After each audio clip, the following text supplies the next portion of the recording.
In this session, we will discuss Compton Effect.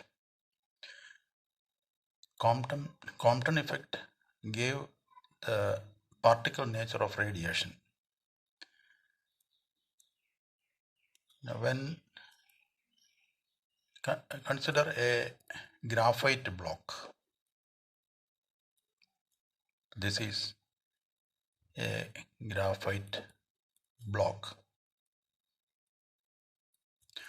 on which monochromatic radiations of X-rays incident.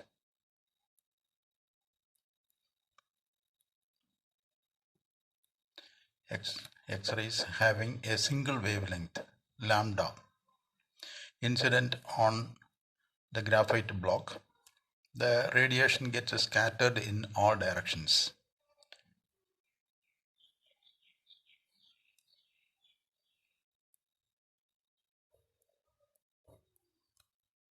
These are the scattered radiation. Now, if we consider radiation coming in one direction or a given direction, that is this direction, if we measure the wavelength of the scattered radiation in this direction, the wavelength is not lambda, but it is different. That wavelength can be taken as lambda dash. The scattered radiation in a given direction has another wavelength, lambda dash, which is greater than the incident wavelength lambda. This is called Compton effect.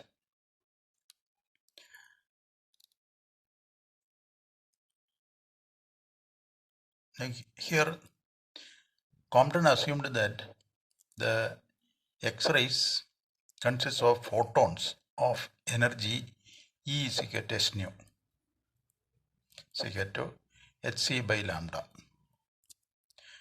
You know, X-rays are electromagnetic radiation. The X-rays travel with the velocity of light c, which is equal to 3 into 10 raised to 8 meter per second. Only difference between light waves and X-ray is the wavelength is very small. For light waves, we know that the wavelength is from 400 nanometer to 600 nanometer. And for X-rays, it is of the order of 0.1 nanometer. If it is of the order of 0.1 nanometer. Now, when an X-ray photon of energy S nu incident on the graphite block, it gets scattered due to the electron present in the graphite block. Now we consider an electron E. The incident radiation is X-rays of wavelength lambda. X-rays of wavelength lambda, the energy of that photon present in the X-ray beam is hc by lambda. When incident on the electron gets deflected in this direction.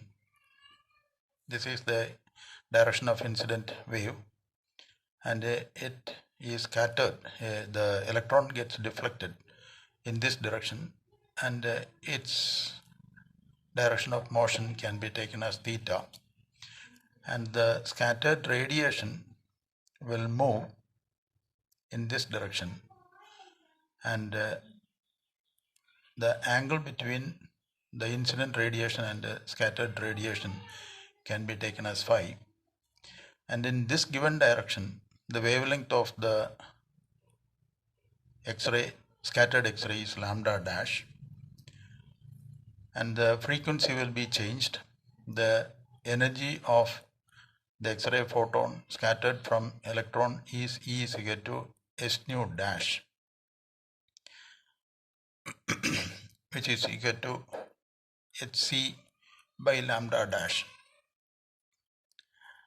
Now, Compton could prove that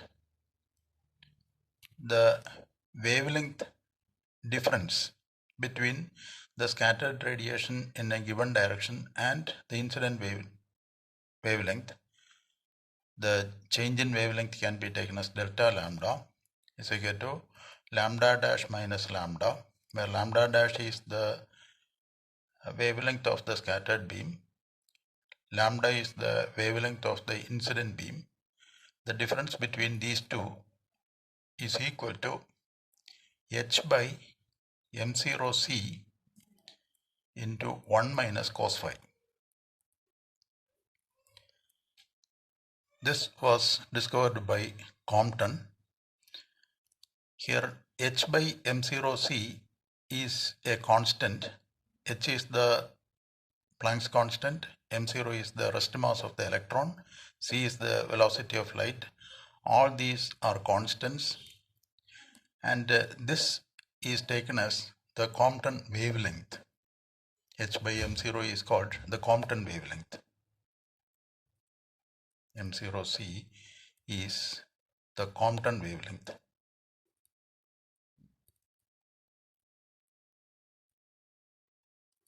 which is a constant.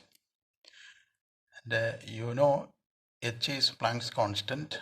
Its unit is joule second. If we find, or if we put the units of these constants, h has unit joule second divided by m0 mass of the electron, which is measured in kilogram, and the c velocity of light, ml meter second raised to minus 1. Joule is the unit of work. The work is force into displacement. Force is Newton into displacement is meter into second divided by kilogram meter second raised to minus 1. This can be written as Newton is force, which is mass into acceleration, kilogram into meter second raised to minus 2. Acceleration, the unit of acceleration is meter second raised to minus 2 into meter into second divided by kilogram meter second raised to minus 1. Now if we cancel kilogram and kilogram in the numerator and denominator, meter and meter from numerator and denominator, 1 s raised to minus 1 and s gets cancelled, and 1 s raised to minus 1 and s raised to minus 1 is cancelled. Then we get meter. The unit of this quantity is meter. That is, it is the Compton wavelength. That wavelength can be taken as lambda c. Lambda c is equal to h by m0c. This is called Compton wavelength. And when phi is equal to 0, if phi is equal to 0,